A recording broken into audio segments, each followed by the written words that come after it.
그러면 제가 지도 하나를 좀 보여드리도록 하겠습니다. 아주 이스라엘, 예수님 당시 이스라엘을 표현하고 있는 지도인데, 그 당시 이제 이스라엘 땅이라고 한다면 저 초록색 보이시죠, 그렇죠? 저 초록색 영역이 이스라엘 땅, 옆쪽은 큰 바다는 지중해고, 그 초록색 그 오른쪽 밑에 있는 것은 사해라는 그런 호수고요. 쭉 따라 올라가면 이제 갈릴리 호수가 있는 이게 이스라엘 땅인데, 이스라엘은 크게 세 부분으로 나눠져 있어요. 갈릴리와 그 밑에 뭐라고 되어 있습니까? 사마리아, 그리고 그 맨 마지막에 유대라고 되어 있습니다. 근데 저 땅 중에서 실제로 유대인들이 사는 땅은 저 유대라는 지역과 저 위에 쪽에 있는 갈릴리라는 땅이에요. 그리고 그 중간에 사마리아라는 땅은 사실은 이스라엘 사람들이 살고 있는 건 맞는데, 이스라엘 사람들 중에서도 사마리아인이라고 불리우는 이스라엘 사람들이 살고 있었던 그런 땅입니다.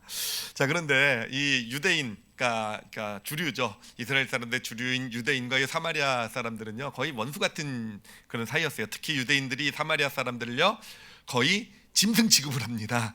왜냐하면 저들은 피가 섞였거든요. 이방인하고 피가 섞여서 너희들은 이방인보다 못하다 뭐 이래가지고, 어느 정도였냐면은요, 이 유대인들은요 사마리아 땅을 아예 밟지도 않을 정도로, 여러분 얼마나 사이가 안 좋은지 아시겠죠, 그렇죠? 하여튼 진짜 사이가 안 좋았어요. 정말 인간 취급도 안 하고. 그래서 이스라엘 백성들 보면은, 유대인들 보면은 유대 땅에서 갈릴리로 올라갈 때 저 지도를 보면은 어디를 통과해서 가면 쉽습니까?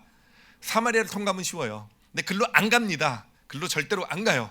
어디로 가냐면은 유대 땅에서 저기 동쪽으로 갑니다. 사해를 지나서 요단강으로 가서 요단강에서 저 강을 건너서 다른 나라로 가요.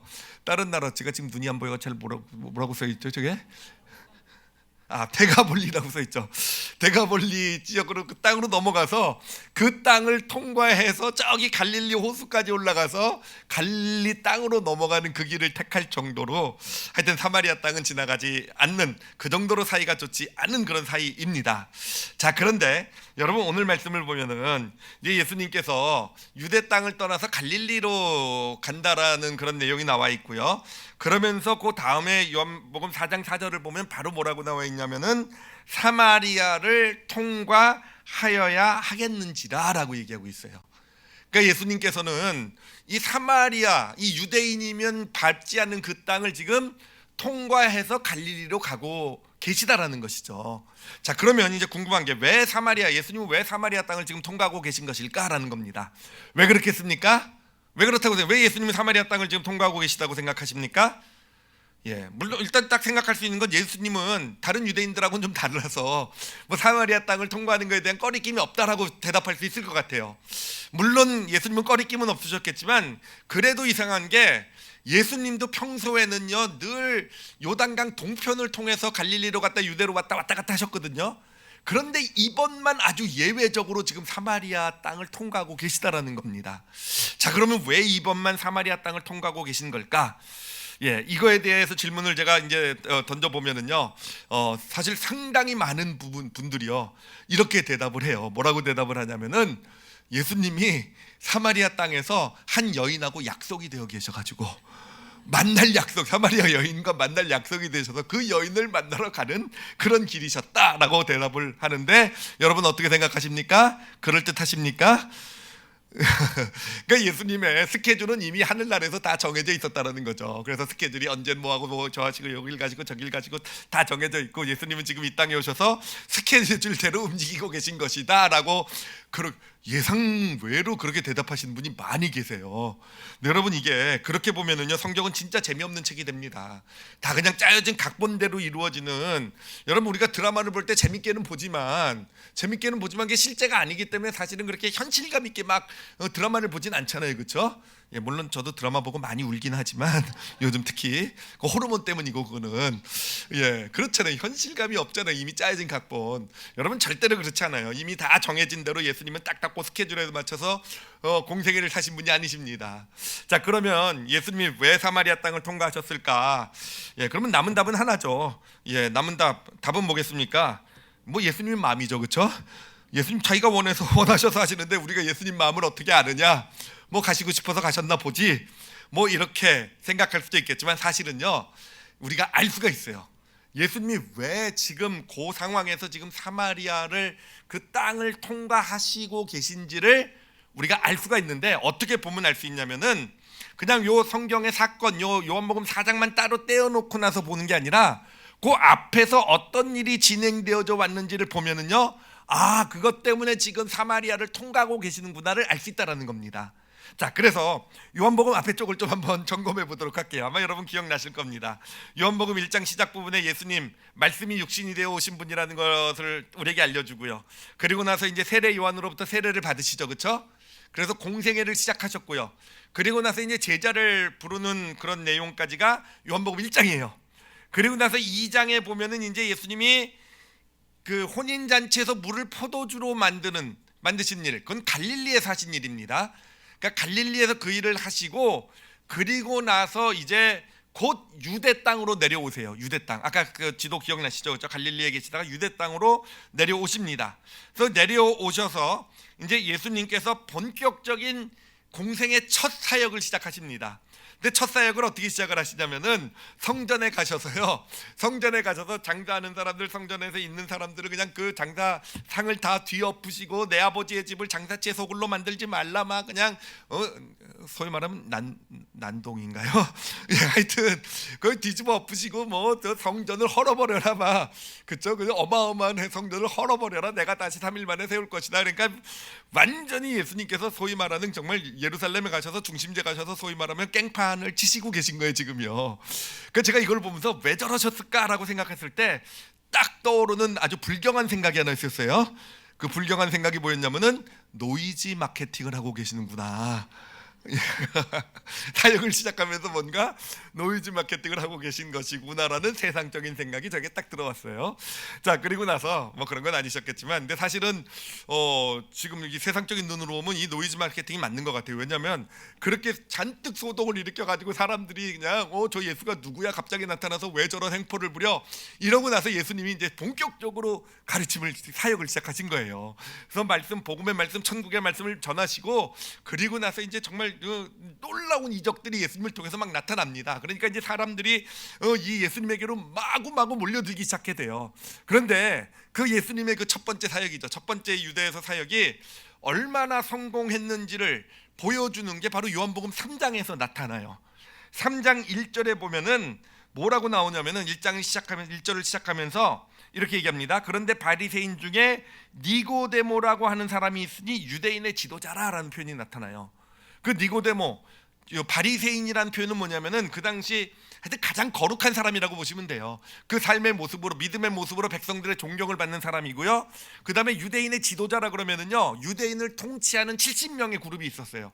그 중에 한 명인, 그러니까 이 유대인들 그 중에서도 가장 최상류층에 있었던 사람이, 지도자가 바로 니고데모입니다. 그런데 여러분, 요한복음 3장 1절에 뭘 기록하고 있냐면 그 니고데모가 예수님을 찾아 나왔다라는 그 기록을 하고 있는 거예요. 예, 파워포인트 끄셔도 됩니다. 예수님을 찾아 나온 거예요. 예수님을 찾아 나와가지고 예수님을 인정합니다. 하나님께서 보내주신 분이 아니면 당신과 같은 가르침, 당신과 같은 놀라운 일을 행하지 못합니다. 즉 이게 보여주는 건 뭐냐면은 그 당시 이 첫 사역에서의 예수님의 영향력이 그냥 어떤 이스라엘 일반 백성들에게만 미치는 것이 아니라 이스라엘의 그 종교 지도자들 최상위층 계층에까지도 그 영향을 미쳐서 그 존경받는 니고데모라는 사람이 예수님 앞에 나와서 예수님을 하나님이 보내신 자로 인정할 만큼 정말 그런 놀라운 역사가 나타나고 있었다라는 겁니다. 자, 그리고 나서 우리가 지난 시간에 살펴본 것은 뭐냐면은 이제 요한복음 3장 뒤쪽에 가보면 예수님이 세례 사역을 시작을 하세요. 세례 사역의 의미는 뭐냐면 이제 열매를 걷는 사역입니다. 그래서 그렇게 놀라운 사람들이 진짜 많이 예수님을 따르고 막 예수님의 가르침을 받으려고 나올 때 이제 세례를 줌으로써 하나님의 사람으로 본격적으로 세워 나가는, 여러분 세례 아시잖아요, 그렇죠?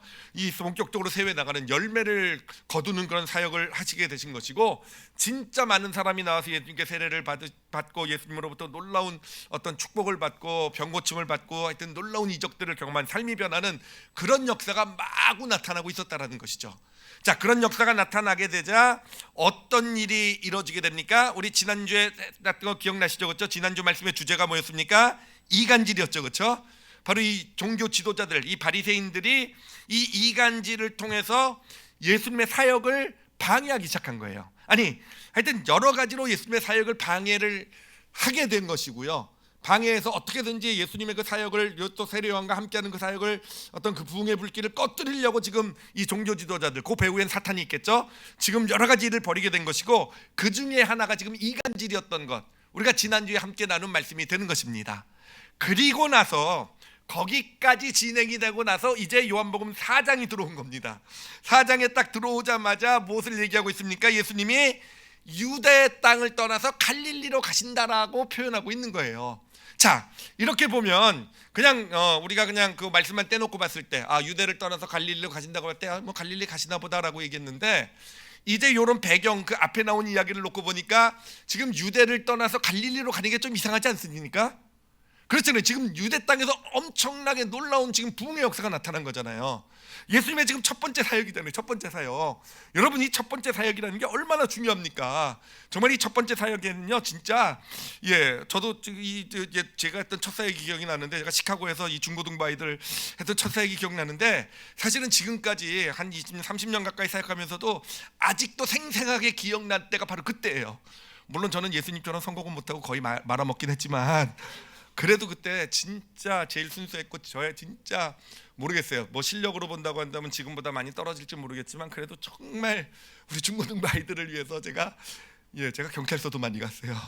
이 문제 아들이었는데, 세상의 기준으로 볼 때 이제 참 좀 쉽지 않은 그런 그 이민 가정의 아이들이었는데, 정말 지금도 기억날 정도로, 사실은 그때 이제 약 한 3년간 시카고에 있다가 이제 떠나는데, 사실 가장 떠나기 힘들었던 것은 그 아이들 때문에, 그 아이들이 눈에 밟힌다 그러죠. 눈에 밟혀서, 하여튼 이 첫 사역이라는 건 참 의미 있는 그런 사역이에요. 근데 바로 예수님 그 첫 사역의 그 놀라운 어떤 그런 성공 가운데서, 이제 그런 놀라운 어떤 정말 그런 하나님의 역사 가운데서 이제 그 예수님이 그것을 놓고 지금 유대 땅에서 갈릴리로 돌아가시게 되었다라는 거. 여러분, 참 이상하지 않습니까? 그것도 성공한 사역을 왜 놓고 떠나실까라는 거예요. 근데 게다가 그 다음 구절, 아까 우리가 질문했던 것, 요한복음 4장 4절에 보면 사마리아를 통과해야 됐다라고 얘기를 해요. 그러니까 사마리아를 통과하셨다가 아니라 사마리아를 통과하여야만 했다라는 거예요. 그러니까 어쩔 수 없이 예수님도 어떤 원하는 그냥 그 유대 땅에서 그 갈릴리로 지금 뭐 계획 가운데 가는 게 아니라, 뭔가 정말 어떤 어쩔 수 없이 유대 땅을 떠났는데, 얼마나 급하게 떠났어야 되는가 하면은요, 바로 이 사마리아 땅을 통과할 수밖에 없을 정도로, 정말 사람들이 가지 않는, 예수님도 평소에 가지 않는 그 낯선 땅을 갈 수밖에 없을 정도로 그런 뭔가의 사정이 있어서 예수님은 이 유대 사역을 놓고 갈릴리로 지금 가고 계시는 중이라는 것이죠. 자, 그러면 그 사정이 과연 무엇이었을까? 왜 예수님이 유대를 떠나셨어야만 됐을까? 왜 그렇게 급하게 사마리아 땅을 통과할 수밖에 없는 사정, 그 사정이 과연 무엇이었을까? 그 사정이 무엇이었을까? 사실 성경이 우리에게 자세하게 알려주고 있지는 않지만 우리에게 아주 중요한 힌트를 주고 있습니다. 어디에 힌트가 나오냐면은 요한복음 3장까지 이제 예수님의 놀라운 부흥과 이제 이 종교 지도자들의 방해, 그리고 나서 이제 유대를 떠나서 갈릴리로 간다라는 그 4장의 시작 부분에, 그 4장의 시작 부분 4장의 1절에 뭐라고 되어 있냐면은, 자, 4장 1절을 제가 읽어 드릴게요. 예수께서 제자를 삼고 세례를 베푸시는 것이 요한보다 많다 하는 말을 누가 들었다고요? 바리새인들이 들은 줄을 주께서 아신지라. 바리새인들이 들은 줄을 주께서 아신지라라고 그 얘기를 성경이 던져놓고 나서 예수님이 그래서 유대 땅을 떠나서 갈릴리로 가셨더라라고 얘기하고 있는 거예요. 자, 그럼 예수님이 왜 유대 땅을 떠나 갈릴리로 가신지 이제 아시겠죠, 그렇죠? 왜 사마리아 땅을 통과하셨어야 되는지 그 사정을 이제는 짐작이 되시죠, 그렇죠? 왜 그랬습니까? 원하셔서 지금 떠난 게 아니에요. 정확한 사정은 나와 있지 않지만 바리새인들이 알았다라는 거예요. 그 알았다는 그 내용 가운데 담겨 있는 게 뭐겠습니까? 바리새인들의 어떤 방해가 있었던 것이고, 결국은 그 바리새인들의 그 방해 가운데 그 우리가 지난 시간에 봤던 이간질은 요한의 믿음으로 이겨냈을지 모르겠지만, 그 방해들 가운데 예수님도 지금 어쩔 수 없이 지금 유대 땅을 떠날 수밖에 없는 사정이 되었다라는 것을 볼 수 있는 거 아니겠습니까? 저 어쩔 수 없이 지금 그 방해들이 있어서 예수님 그 첫 사역, 놀라운 성공, 놀라운 어떤 하나님의 역사가 있는 그것을 뒤로 하고 그것을 놓아두고 떠날 수밖에 없는 그런 이 유대인들의 방해가 있었다라는 것. 그래서 지금 갈릴리로 향해 가고 계시다. 근데 사마리아를 통과할 수밖에 없었다라고 성경은 얘기하고 있는 것입니다. 자, 근데 제가 이거를 이렇게 여러분에게 구체적으로 설명드린 이유가 있어요. 왜냐하면은 이것을 우리가 정확하게 알아야 그 다음 그 진행되는 이야기의 그 의미를 알 수 있기 때문에 그래요. 자, 그리고 나서 이제 사마리아 땅을 통과한다고 하고 나서 어떤 구절이 나오냐면은 요한복음 4장 6절에 보면 이렇게 얘기합니다. 거기 또 이제 사마리아 땅을 통과하는 중이에요. 거기 또 야곱의 우물이 있더라. 예수께서 길 가시다가 피곤하여 우물 곁에 그대로 앉으시니 때가 6시쯤 되었더라. 사실 그냥 저 말씀만 떼어놓고 보면 저것도요, 예수님이 길 가다가 좀 지치셨나 보구나, 그래서 뭐 그냥 지쳐서 우물 곁에 그냥 앉으셨구나 라고 볼 수 있는데, 여러분 저게 이상한 이유가 뭐냐면은 지금 저기 6시라고 되어 있죠, 그렇죠? 6시가 우리식으로 얘기하면 지금 정오 12시를 얘기하는 겁니다. 정오 12시. 그러니까 예수님이 지금 사마리아 땅을 통과하시는데 정오가 되기 전에 지쳐서 쓰러지셨다라는 거예요. 그러니까 얼마 걷지도 못하고 얼마 걷지도 않았는데 예수님이 지쳐서 쓰러지셨다라는 겁니다. 그러면 이제 또 그렇게 생각할 수 있겠죠. 길이 험한가 보다, 지쳐서 쓰러진 예수님이 그 주저앉은 것 보면은 험한가 보다라고 할 수 있는데, 더 이상한 건 뭐냐면은 예수님만 지쳤지 제자들은 팔팔하다는 겁니다. 제자들은 팔팔해요. 팔팔해가지고 예수님이 지치시자 피곤하시구나 그러고 그냥 마을로 자기네들이 가가지고 음식 사고 올 정도로 제자들은 팔팔합니다. 그러면 제자들은 팔팔한데 예수님만 왜 지쳐 쓰러지셨을까? 낡아서가 아니라 늙어서, 나이가 많아서 그러신가 보다라고 생각을 하는 것도 이상한 게, 예수님이 이때 나이가 몇 살인 줄 아십니까? 30살이에요 죄송한 얘기지만 새파랗게 젊으셨어요. 그쵸, 30살 새파랗게 젊으시고, 게다가 예수님의 전직이 무엇입니까? 우통 딱 벗어져 끼고 이거 하는 거예요, 그렇죠? 목수셨단 말이에요. 제자들과 나이 차이 별로 나지도 않아요. 그러니까 예수님이요, 제자들과 별로 나이 차지도 않고, 그리고 건장한 목수 출신인 예수님이 정오가 되지 못해서 길을 가시다가 지쳐서 쓰러지셨다라는 겁니다. 자, 그러면 왜 그렇게 지쳐서 쓰러지셨을까라는 것이죠. 왜 그렇게 지쳐서 주저앉으셨을까라는 것이죠. 왜 그렇겠습니까? 제자들은 그렇게 생각했어요. 배고프셔서 그런가 보다. 그러니까 배고프신 걸 보면은, 배고프시다고 생각한 걸 보면 아침 식사도 못할 정도로 아마 급하게 떠나셨던 것 같아요. 아침 식사도 못할 정도로. 그러니까 제자들은 이제 배고프셔서 그런가 보다라고 생각했는데, 아까도 얘기했던 것처럼 이건 답이 안 돼요. 제자들은 멀쩡하니까, 그렇죠? 설마 제자들 혼자 예수님은 안 먹이시고 혼자 음식 숨겨둔 거 자기네들끼리 먹었을 리는 없지 않습니까? 아니요. 근데 그럴 수도 있어요. 제가 경험을 했어요. 제가 중국 선교 처음 갔었을 때 저희 팀 5명이랑 같이 갔거든요. 저는 진짜 하루 종일 아침부터 저녁까지 말씀을 전하고 그러고 있는데, 저랑 같이 갔던 팀 5명이요 맨날 토론 시간만 되면 사라지는 거예요. 그래가지고 마지막 날에 저 사람들은 토론 시간만 되면 기도하러 가나 보다라고 기특하네. 그리고 나서 격려해 주려고 갔는데 자기네들끼리 천하장사를 먹고 있더라고요. 와, 정말 진짜 저 그때 이후로 제가 천하장사만 보면 상처가 올라와요. 그럴 리는 없었겠죠, 그렇죠? 하여튼 우리가 여기서 그 이유, 예수님께서 왜 지쳐 쓰러지셨는지 그 이유를 알 수가 있어요. 왜 지쳐 쓰러지셨냐면은요, 육신이 힘들어서가 아니라, 배가 고프셔서가 아니라, 여러분 마음이 힘드셔서 지쳐 쓰러진 거예요. 여러분 생각을 해보세요. 그 첫 사역이잖아요. 첫 사역에서 그 정말 놀라운 하나님의 역사를 경험하고 놀라운 성공, 아니 단순히 성공이 아니라 그 사역의 성공이라는 건 뭡니까? 수많은 영혼들이 예수님을 찾아 나오고요, 정말 예수님들도 그들을 보면서 정말 마음이 얼마나 긍휼한 마음 가운데서 정말 한 사람에게라도 복음을 더 전하고, 찾아 나온 영혼들을 보면서 한 사람에게 더 기도해 주면서 그들의 삶이 변하고 병이 치료되고 정말 새로운 삶을 살아가게 되는 것을 보면서 여러분 얼마나 예수님도 행복하고 좋으셨겠어요. 그런데 이 바리새인들이 종교 지도자들의 방해 때문에 저들을 놓고 떠나실 수밖에 없었던 거예요. 저 같은 사람도 그냥 그렇게 그 첫 사역을 하고 나서 그 몇 안 되는 중고등부 아이들을 놓고 떠날 때 그 눈빛이 잊혀지지 않아가지고, 사실 그 떠나는 그 발걸음이 그렇게 힘들었는데, 예수님 그 수많은 영혼들을 놓고, 예수님을 필요로 하고 있는 그 수많은 영혼들을 놓고 예수님께서 그 길을 어쩔 수 없이 방해 때문에, 그것도 아침밥도 드시지 못할 정도로, 그리고 또 사마리아 땅을 통과해야만 될 정도로 그렇게 급하게 떠나게 되셨을 하셨을 때 여러분 예수님의 마음은 얼마나 힘드셨겠습니까? 자, 여기서 우리가 볼 수 있는 것은 무엇이냐면은 여러분 예수님이 길을 가다가 지쳐서 쓰러지신 이유는 육신 때문이 아닙니다. 그렇죠? 뭐가 힘들어서 지쳐 쓰러지신 것입니까? 마음이 힘들어서 지쳐 쓰러지셨다는 거예요. 마음이 힘들고 고통스러우셔서 이 놓고 떠나는 그 마음이 너무 힘드셔서 예수님이 그렇게 육신까지도 같이 지쳐서 도중에 주저앉으실 수밖에 없게 되었다는 것입니다.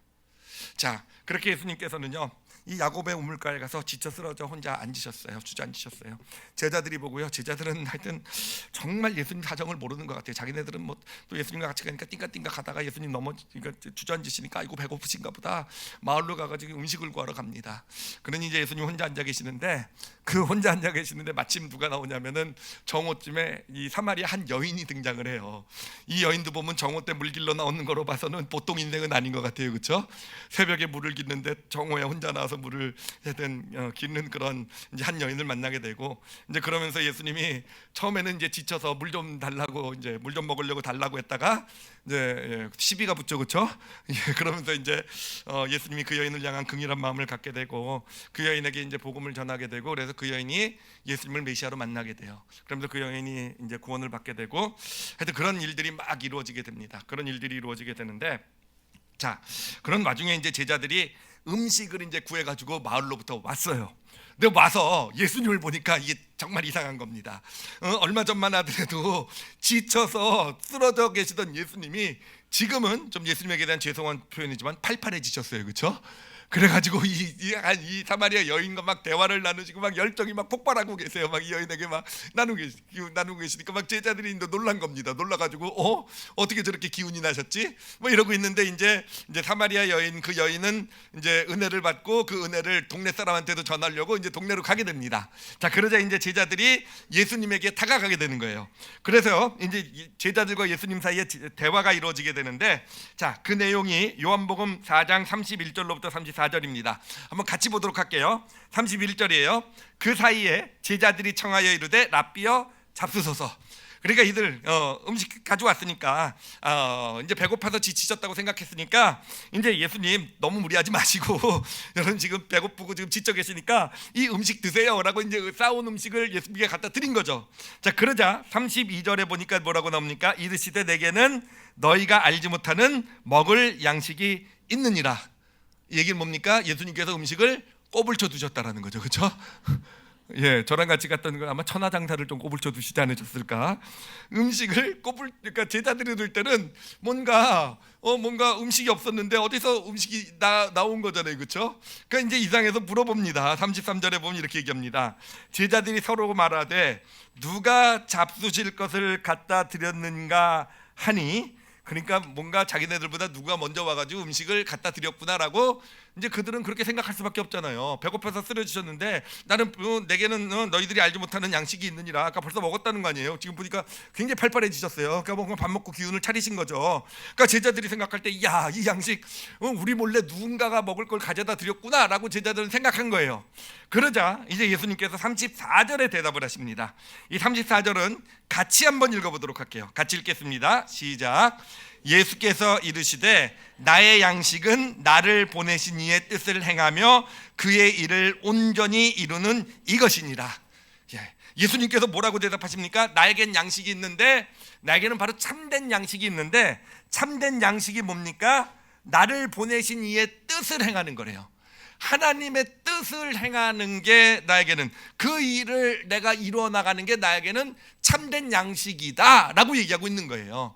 그 얘기는 뭡니까? 지금 내가 그 참된 양식을 먹어서 나는 지금 다시 에너지가 보충이 되고 다시 이렇게 팔팔해졌다. 나는 그 참된 양식을 먹었다라는 거 아니겠습니까?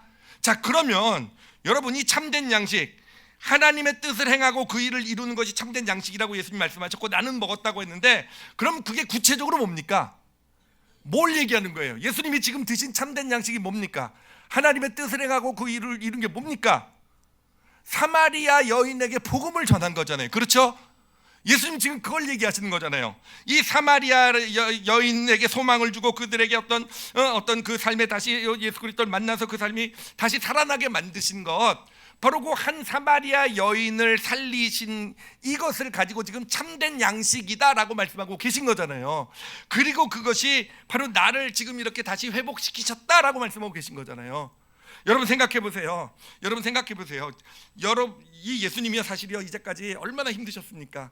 정말 예수님이 지쳐서 12시가 못 되었어 그 주저앉으실 만큼 정말 예수님의 어떤 경험한 그 마음의 고통, 아픔의 크기가 얼마나 큽니까? 예, 그거 정말 그 수많은 영혼, 첫 번째 사역의 그 정말 놀라운 하나님의 역사, 자기를 찾는 수많은 영혼, 그것을 뒤로 하고 떠나야 되는 어떤 그런 마음의 고통, 아픔 가운데 지쳐서 쓰러진 예수님이세요. 그런데 그 예수님을 다시 살리신 게 뭡니까? 다시 회복시킨 게 뭡니까? 예수님이 말씀하신 참된 양식이 뭡니까? 한 사마리아 여인이었잖아요. 이 수많은 영혼, 정말 어마어마한 크기의 어떻게 보면 정말 어마어마한 크기의 어떤 그런 사역이었잖아요. 그 사역을 놓고 떠난 거, 그것 때문에 힘들었는데 예수님을 다시 살린 건 뭐라고요? 예수님을 다시 살린 건 사마리아 여인이라는 한 영혼이에요. 그것도 사마리아 여인이요. 사마리아 유대인들은 짐승 취급한다 그랬죠, 그렇죠? 짐승. 여인도 못지않게 안 좋은 표현입니다. 그 당시 유대인들의 유대인들 모든 유대인들이 드렸던 감사의 기도 제목이 있어요. 뭐냐면은 내가 아이가 아닌 것을 감사하고요. 그러니까 어른들이 됐을 때, 그러니까 아이들은 어떤 인격적으로 하나님을 어떤 그런 관계할 수 없다고 생각했던 것 같아요. 그래서 아이가 아닌 걸 감사했고요. 그 다음에 그들이 감사했던 게 뭐냐면 노예가 아닌 걸 감사했어요. 노예로 태어나지 않은 거. 그리고 세 번째로 감사했던 게 뭔지 아십니까? 여자로 태어나지 않은 걸 감사했습니다. 제가 이걸 알고 나서 할렐루야 농담이고요. 그러니까 예수님 당시에 사마리아, 그것도 여인이라고 한다면 어떻게 보면 정말 아무것도 아닌, 정말 보잘것없는, 정말 주변에 보면 그냥 외면하고 지나갈 한 사람이라는 거죠. 한 이웃이라는 거죠. 그런데 그 사람, 그 이웃에게 복음을 전한 게 참된 양식이 되었고, 예수님을 다시 회복시키고 일으켜 세우는 그런 놀라운 축복을 예수님에게 가져다 준 것입니다. 자, 오늘 이 예수님의 스토리를 제가 이렇게 쭉 그 배경과 함께 설명을 해드렸는데, 여기서 이렇게 설명드린 이유가 우리가 좀 함께 좀 마음에 담았으면 하는 건 깨달음이 있어서 그래요. 한 세 가지 정도를 좀 간략하게 나눠보도록 할게요. 첫 번째로 우리가 좀 이 말씀에서 좀 볼 수 있는 것, 저에게는 정말 큰 위로가 됐던 건 뭐냐면은 예수님도 사람이시구나라는 거예요. 예수님도 나와 똑같은 사람이시구나. 예수님도 실패를 경험하셨다는 거. 저는 예수님은 성공만 경험하셨는 줄 알았어요. 예수님이 하면 뭐든지 다 잘 되는 줄 알았어요. 예수님은 방해가 있어도 뭐 방해 정도에 그냥 뭐 어떤 방해가 있어도 척척척 그냥 다 물리치고 그냥 뭐든지 잘하시는 분인 줄 알았어요. 근데 예수님도요, 이 종교 지도자들 바리새인들의 방해 가운데 어쩔 수 없이 정말 자기가 사랑하고 정말 자기가 원했던 것을 놓고 떠나실 수밖에 없었던 그런, 예수님도 정말 실패를 경험하고 그 실패 가운데서 그렇게 마음이 힘들고 아파하실 수 있는, 그것 때문에 저렇게 좌절하실 수 있는 그런 분이 바로 예수님이셨구나. 여러분 위로 받으시기 바랍니다. 혹시 지금 실패 가운데서 좀 마음이 힘들고 나는 왜 이럴까, 난 왜 맨날 이렇게 넘어지고 맨날 이렇게 실수하고 잘못할까라고 했을 때 여러분 위로 받으세요. 예수님도 그러셨어요. 위로가 안 되십니까?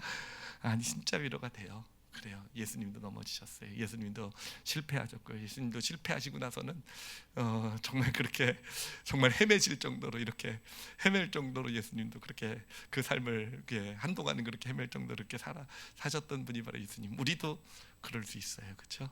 예, 참 위로가 되는 그런 깨달음이었고요.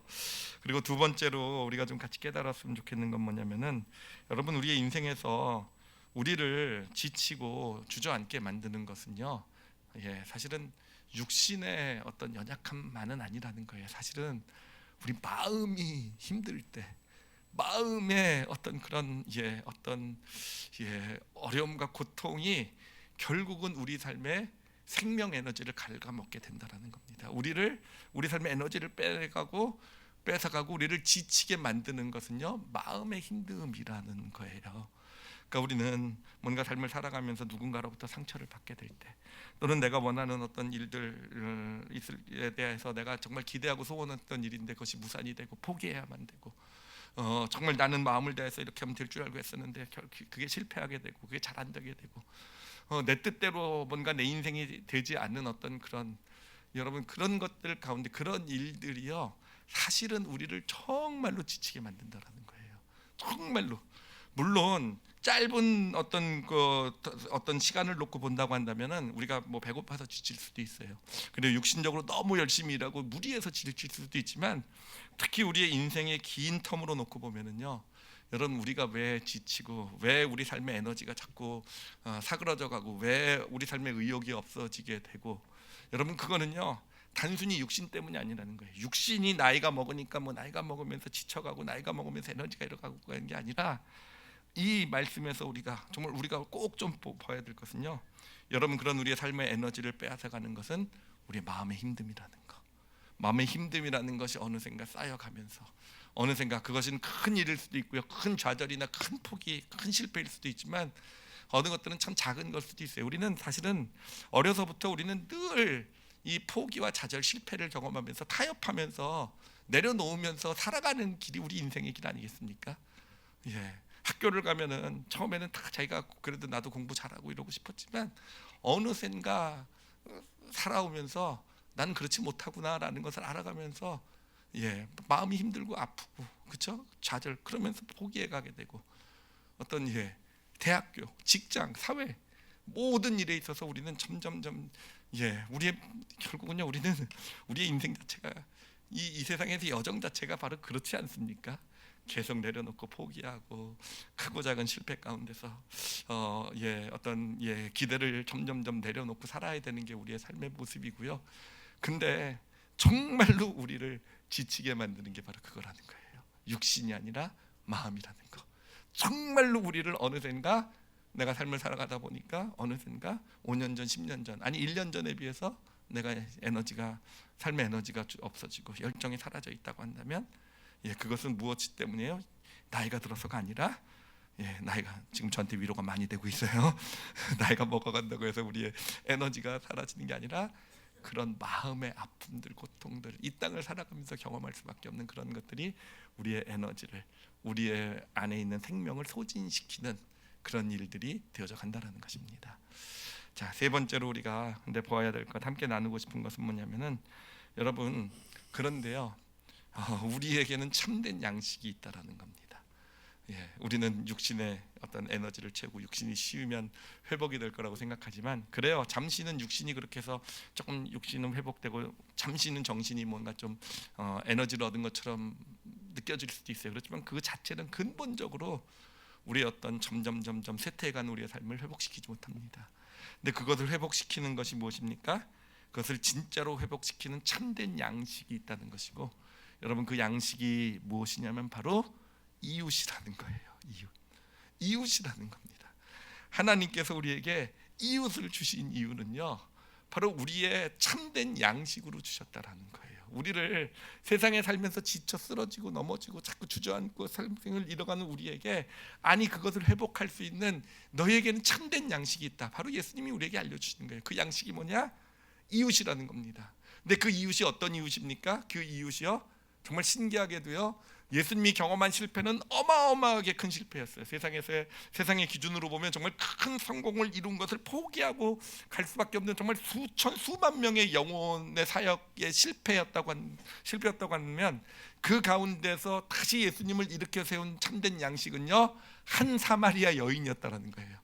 여러분 이게 참 신기하지 않습니까? 한 사마리아 여인, 그 이웃을 섬기고 그 이웃을 사랑하고 그 이웃에게 베푼 어떤 그것이 이 큰 실패, 이 세상에서 큰 실패가 주는 어떤 그런 우리의 마음의 데미지들, 어떤 이런 것들을 다시 회복시키는 참된 양식이 되어져 간 것입니다. 제가 오늘 이 말씀을 보면서 인생의 그 두 종류의 산이 있다고 그랬잖아요. 이 두 종류의 산이 생각이 나더라고요. 그림으로 잠깐 보여주죠. 우리 올리브교회 성도들은 저 두 종류의 산을 다 아실 줄 믿습니다. 여러분, 인생의 첫 번째 산이라는 것, 우리 세상에 사는 모든 사람이 살아가고 있는 첫 번째 산은요, 나 중심의 산이라 그랬죠, 그렇죠? 나 중심의 산이고, 저 산에서의 성공은 뭡니까? 내가 남들보다 더 높이 올라가는 것, 더 빨리 더 높이 올라가는 게 성공이라고 말하는 그 산이 바로 인생의 첫 번째 산이에요. 그런데 여러분, 바로 인생의 저 첫 번째 산이야말로 우리가 저 산을 올라가면서 정말 크고 작은 실수와 실패, 좌절을 경험하는 것, 내 뜻대로 되지 않은 어떤 그런 것 가운데 점점 우리의 생명의 에너지를 갉아먹는 산이에요. 저거는 내가 남들보다 더 높이 올라갔다고 해가지고, 더 높이 올라갔으니까 내가 더 성공한 것이고 더 많은 것을 누렸다고 해가지고 내 생명의 에너지가 그렇다고 더 충만해지는가? 아니요, 그런 산이 아니라는 거죠. 저 산을 살아가는 사람들은요, 정말 늘 타협하고 포기하고 기대를 내려놓고 그렇게 살아가야 되는, 그 가운데서 내가 남들보다 더 많은 것을 누리고 더 적은 것을 누리고, 그 차이는 있을지 모르지만 어느샌가 정말 생명 에너지가 고갈되어져 가고 지쳐가고, 그래서 시간이 들어가면서 어느새 나이가 들어가게 되면 열정이 사라지고, 여러분, 그런 산이 바로 인생의 첫 번째 산이에요. 이 세상의 모든 사람들이 예외 없이 올라가는 그 산이 되는 것입니다. 그런데 인생의 두 번째 산은 어떤 산입니까? 그 인생의 두 번째 산의 중심은 바로 우리 이웃이 중심인 삶이에요. 이웃이 중심인 산인 것이고, 하나님께서 저 인생의 두 번째 산을 올라가라고 하신 이유는 뭐냐면, 그곳에서 우리는요, 그 이웃이라는 참된 양식을 공급받기 때문에 그런 거예요. 그 산에 올라가면은요, 그 산은요 사실은요 어떤 곳이냐면은, 오늘 말씀을 보면서 저도 깨달은 거예요. 저 산은 사마리아 같은 곳이구나. 사마리아 같은 곳이 뭡니까? 우리에겐 익숙하지 않은 곳이에요. 내가 평소에는 잘 가지 않는 땅이에요. 내가 평소에는 저 인생의 두 번째 산이라는 거 참 듣기는 좋고, 뭔가 이웃을 섬기고 사랑하고 함께 더불어 함께 올라가는 산, 참 좋은 산이지만, 인생의 첫 번째 산만 우리는 주로 다니는 사람들이라는 거죠. 그러니까 사마리아 같은 산이에요. 정말 익숙하지 않고 평소엔 가지 않는 그런 산인 거죠. 근데 그 산에 우리가 가게 될 때 만나는 이웃은 누굽니까? 한 사마리아 여인 같은 그런 사람이에요. 사마리아 여인과 같이 정말 보잘것없어 보이는, 사회적으로 세상적으로 볼 때는 아무것도 아닌 것 같은, 나와는 정말 상관도 없어 보이는 한 이웃이라는 거죠. 그런데 그 바로 한 사마리아 여인을 만나면서, 그런 사람을 만나면서 그 이웃이 우리에게는 뭐가 된다고요? 참된 양식이 되는 것입니다. 그래서 우리가 인생의 두 번째 산을 가면서, 그래, 어느샌가 나는 지금 이 세상을 살면서 큰 실패와 좌절도 경험하고 지치고 피곤해요. 그런데 인생의 두 번째 낯선 산에 올라와서 한 사마리아 여인과 같은 이웃을 만나게 되고, 하나님이 원하시니까 이 길이라고 생각하고 내가 낯설고 익숙하진 못하지만, 그러나 이웃을 향해 작은 손이라도 벌리고 내가 뭔가 그들을 섬기고, 때로는 그들을 위해서 뭔가 희생도 하고 포기하는 그런 길을 걸어가게 될 때, 어느샌가 우리 영혼이 회복이 되는, 우리 인생의 두 번째 산은요, 그러므로 어떤 산이냐면, 제가 이름을 지었어요. 회복의 산입니다. 회복의 산이에요. 인생의 첫 번째 산을 살아가는 모든 이 땅의 사람들, 시간이 가면서 지칠 수밖에 없는, 예외 없이 지칠 수밖에 없는, 에너지가 고갈되어서 밖에 없는, 열정을 잃어갈 수밖에 없는, 늙어갈 수밖에 없는 그 산 가운데서 다시 진짜 참된 양식을 받아 누리는 그 산, 참된 양식을 공급받는 그 산, 그래서 다시 열정을 가지고, 다시 소망을 가지고, 다시 열심으로 이 땅을 살아갈 수 있는 바로 그 힘을 주는 산이 여러분 인생의 두 번째 산인 줄 믿습니다. 그러므로 여러분, 인생의 두 번째 산을 우리는 올라가는 거예요. 올라가서 거기서 인생의 두 번째 산을 만나는 이웃은요, 사실 이웃은요, 나를 위하여서 하나님께서 주는 참된 양식인 줄 믿습니다. 제가 그러면서요, 오늘 아침에 이 말씀을 묵상하면서 이 인생의 두 번째 산에 또 하나의 이름을 붙였어요. 인생의 두 번째 산의 첫 번째 이름이 회복의 산이라고 한다면, 오늘 깨달은 은혜 받은 인생의 두 번째 산은요, 어떤 산이냐면 회춘의 산이더라고요. 나이를 거꾸로 먹게 하는 산이더라고요. 여러분, 그래요. 우리가 왜 그래요? 우리는 모두 육신을 가지고 있기 때문에 시간이 지나면 나이가 들면 시간이 가면 육신의 나이는 늙어갈 겁니다. 그렇지만 인생의 첫 번째 산은요, 육신의 나이만 들어가는 게 아니라 우리 마음의 나이를 더 많이 들게 하는 게 인생의 첫 번째 산이에요. 그래서 인생의 첫 번째 산만 되면, 이건 정말 죄송한 표현이지만, 여러분, 그 산만 살게 되면 소위 젊은 사람들이 얘기하면 쌍기역자가 들어가는 그 표현이죠. 제가 얘기 안 하도록 하겠습니다. 하여튼 우리 마음까지도 늙어갈 수밖에 없는 게 인생의 첫 번째 산입니다. 근데 여러분 인생의 두 번째 산을 올라가게 되면요, 그래요. 그곳에서는 우리가 참된 양식을 공급받게 될 때 우린 나이를 거꾸로 먹게 될 줄 믿습니다. 우리를 최소한 마음은 더 젊게 만드는 산이 인생의 두 번째 산인 줄 믿습니다. 제가 그 생각을 하게 된 것이 오늘 기도를 하는데 아침에 우리 아프리카 선교사 안우성 목사님이 생각이 나더라고요. 지난 이제 한 2달 전에 거기를 방문했을 때 그 댁에 갔었거든요. 근데 약간 좀 민망했어요. 왜냐하면은 저는 옷 다 입고 있는데 안 목사님은요 집에서 팬티 하나만 입고 계세요. 안 목사님 여기 계십니까? 그리고 그걸 활보하고 계신데 정말 정말 왜 저러실까? 그래서 제가 담임 목사잖아요.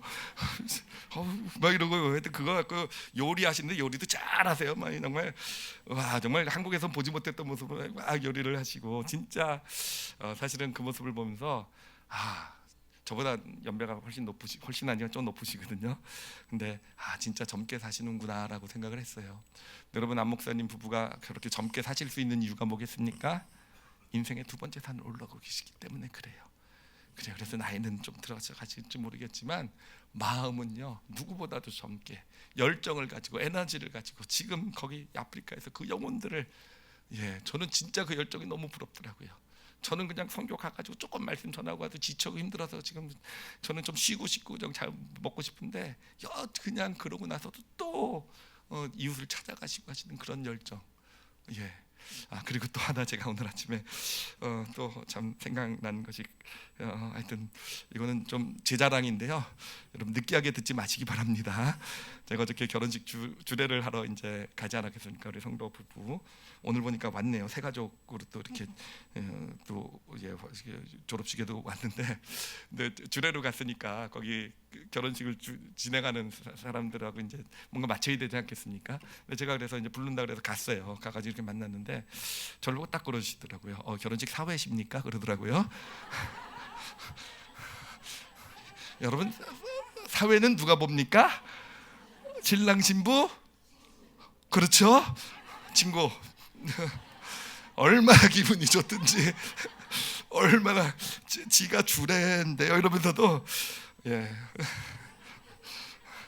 제가요 사실은 그 부업이 있잖아요. 제가 본업은 여기 목회지만 부업으로 스키 강사를 하고 있는데 제가 이렇게 부업을 하러 가면은요 진짜 우리 20대 30대 젊은 아이들하고 잘 어울려요. 근데 정말 여러분 그냥 하는 소리가 아니라 걔네들이 저랑 정말 친하게 지내요. 정말 가깝게 지냅니다.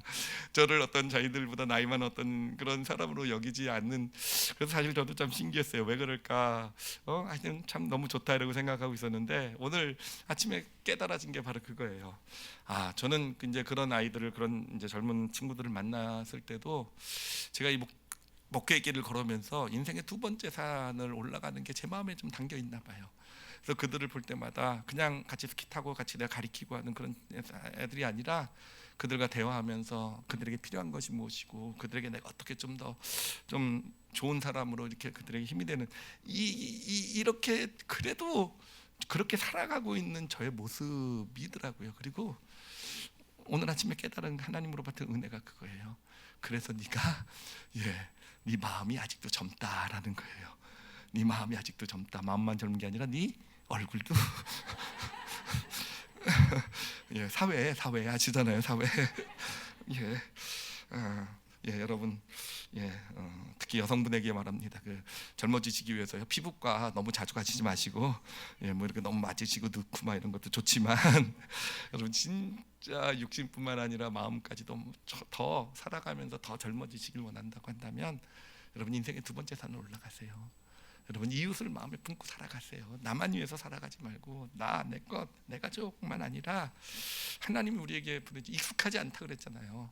익숙하지 않지만 올라가셔야 돼요. 익숙하지 않지만 한 사마리아 여인과 같은 그런 그냥 평소에는 그냥 외면하고 그냥 나랑 상관없는 그런, 근데 우리는 여전히 경쟁하고 같이 뭔가 세상 어떤 인생의 첫 번째 산을 올라가는 사람들과 같이 있지만 그 가운데서도 우리가 인생의 두 번째 산의 마음, 그 이웃을 품으면서, 마음에 품으면서 나를 위해서도 살아가지만 그러나 그 사람들이 내 눈에, 이 한 사마리아 여인 같은 사람이 내 눈에 보이고 그들에게 뭔가를 조금씩 베풀고 그래도 뭔가 내가 나 혼자만이 아니라 그들의 손을 잡아주고 이렇게 세워줄 수 있는 그런 삶을 살아가실 수 있다고 한다면 여러분, 우리 올리브교회 성도들은 다 제가 보장해 드릴게요. 5년씩 젊어지실 줄 믿습니다.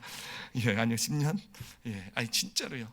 진짜 우리 마음이 점점 더 젊어지게 될 것이고 열정이 있고 에너지가 사그러지지 않고 하나님이 부르시는 그날까지 오히려 더 젊은 사람들보다 더 열정과 소망을 가지고 열심히 이 땅을 살아갈 수 있는 그런 믿음의 사람들이 되어져 갈 줄 믿습니다. 여러분 아마 지금도 사실 지쳤다고 느끼는 분들 많이 계실 거예요. 아니 요즘 살아가는 모든 사람은요, 아이들로부터 다 나이 든 사람까지 다 마음속에 늘 난 좀 지치고 힘들고 피곤하고 주저앉고 싶고 이런 마음을 가지고 다 살아가고 있을 겁니다. 여러분, 그것을 역전시킬 수 있는 바로 그 참된 양식이 우리에게 여러분 있습니다. 그 참된 양식이 무엇입니까? 이웃이에요. 이웃. 아시겠죠? 이웃. 그래요. 이웃을 마음에 품으실 줄 아시는, 그리고 돌아보실 줄 아시는, 그래서 정말 더 젊어지시는, 더 열정과 에너지를 가지고 정말 하나님이 원하시는 이 땅의 삶을 살아가시는. 그래요. 예수님도 그 큰 사역에 실패하셨지만 사마리아 한 여인을 그 참된 양식을 드시고는요, 본격적으로 하나님의 일을 이루어가신 놀라운 그 십자가의 길을 걸어가시게 되신 거예요. 여러분, 그런 믿음의 길 걸어가실 줄 아시는 우리 올리브교회 성도들이 되시기를 예수님의 이름으로 축원합니다. 기도하시겠습니다. 여러분, 이 시간 기도하실 때요, 솔직히 아마 예배 올 때까지, 예배 오는 것이 사실은 귀찮을 수도 있어요. 왜 귀찮습니까? 피곤하니까. 그렇죠. 세상에서 지난 일주일 동안 살아가면서 또 세상에 얼마나 많이 사실은 세상에 스트레스 받습니까? 스트레스는 게 뭡니까? 다 내가 하고 싶은 것 하지 못하고, 그렇잖아요. 내가 원하는 거 기대 내려놔야 되고 불이익 당하고 뭔가 우리의 삶을 고갈을 시키는 무언가 그런 일들을 사실은 다 우리 마음 한구석에 가지고 있지 않습니까? 이 시간 그거를 좀 하나님 앞에 내어놨으면 좋겠어요. 하나님, 저 참된 양식을 저도 먹고 싶습니다 라고요. 하나님, 저도 그냥 살았던 삶, 이제까지의 삶 그냥 그대로 살아가는 삶이 아니라 저도 사마리아 땅을 밟고 싶습니다 라고요. 익숙하지 않지만, 내가 잘 아는 땅 아니지만 바로 내 이웃이 있다라는 그 땅을 저도 밟고 싶습니다. 내 주변에 있는 한 사마리아 여인 같은 사람을 돌아볼 줄 아는 그런 마음을 저에게 주시고, 그리고 그들을 섬길 줄 아는, 그들에게 손을 내밀 줄 아는 작은 거라도요, 대단한 일 아니어도 돼요. 여러분, 진짜 대단한 일 아니어도 돼요. 여러분, 진짜요. 그냥 나나나나만 하고 살아가면요, 우린 지쳐요. 늙어갑니다. 에너지가 소실되어 가요. 근데 그 안에 내 마음에 이웃이 어느샌가 품어지게 될 때, 여러분, 그게 진짜 참된 양식이 되어서요, 여러분, 그렇게 살아가게 될 때 힘이 넘치게 되고 뭔가 기운이 생기게 될 거예요. 그런 내 삶을 살아가게 하여 주시옵소서라고요. 여러분, 바쁜 삶 살고 계시죠? 가정에서도 또 직장에서도, 그 안에서도 세상 인생의 첫 번째 산만 아는 세상 사람들과 똑같이 살아가지 말게 하시고, 우리도 물론 그 산 살아가야 돼요. 그래서 그것 때문에 좀 지치고 힘들 겁니다. 그러나 그 안에서도 나는 인생의 두 번째 산을 마음에 품고 그 땅을 걸어가는, 그렇게 이웃을 마음에 품을 줄 아는 사람이 되게 하여 주시옵소서. 특히 교회를 위해서 좀 기도해 주셨으면 좋겠어요. 교회라는 것은 무엇입니까? 그냥 예배드리고 은혜 받고, 사실 그것을 넘어서서 사실 교회는요, 참된 양식을 공급해 주는 현장이 바로 교회여야 돼요. 그렇죠? 그래서 우리는 봉사도 하는 것이고, 그래서 우리는 무슨 모임도 하는 것이고, 그래서 뭐 선교도 가는 것이고, 이런 거 아니겠습니까? 이렇게 참된 양식이 공급되는 현장이 교회가 되게 하여 주옵소서. 특히 우리 요즘 아이들에게 그런 참된 양식을 공급하는 우리 이 교회가 될 수 있었으면 좋겠어요. 그래서 교회 오는 것이 시간 낭비가 아니라 오히려 정말 공부하느냐고 또 세상의 경쟁 가운데 지쳐가는 아이들에게 진짜 참된 양식이 되는, 그래서 삶의 의욕과 에너지를 공급하는 그런, 특히 교회 학교 아이들에게 그런 영적 양식을 공급하는 이 교회가 되게 하여 주시옵소서. 우리 다 같이 오늘 말씀 놓고요, 자신을 위해서 또 이 교회를 축복하시면서 함께 통성으로 기도하시겠습니다. 하나님 아버지, 감사해요. 사실 저도 처음 깨달았어요. 참된 양식이 있구나라는 거. 근데 내가 참된 양식을 먹는데 게을러 왔구나라는 거. 참된 양식을 공급하지 못했기 때문에, 스스로 공급하지 않았기 때문에 내가 자꾸 지치다고 생각하고, 자꾸 피곤하다고 생각하고, 자꾸 주저앉고 싶고. 하나님, 단순히 세상의 어려움과 문제들 때문에, 힘든 일 때문에 내가 지쳐가는 게 아니라 참된 양식을 내가 외면하며 살아왔기 때문에 그렇구나라는 것을 보게 해주셔서, 깨닫게 해주셔서 감사합니다. 하나님, 저희들 참된 양식, 하나님께서 우리에게 주시는 참된 양식으로 공급받는 인생들이 되게 하여 주시옵소서.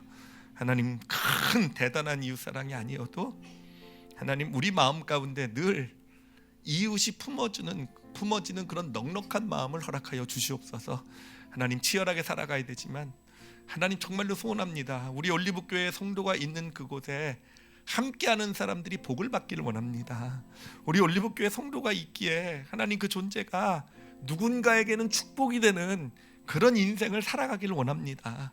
아버지, 그것은 단순히 그 이웃을 위한 것이 아니라 자신을 위한 거라고 그러지 않으셨습니까? 하나님, 그렇게 우리 하나님의 사람으로서 참된 양식 공급받으며 정말 멋지게 점점 더 그 마음은 젊어져 가며 소망과 열정을 가지고 이 땅을 살아가는 우리 성도들 되게 하여 주시옵소서. 하나님께 감사드리며 예수님 이름으로 기도드렸사옵나이다. 아멘. 아멘.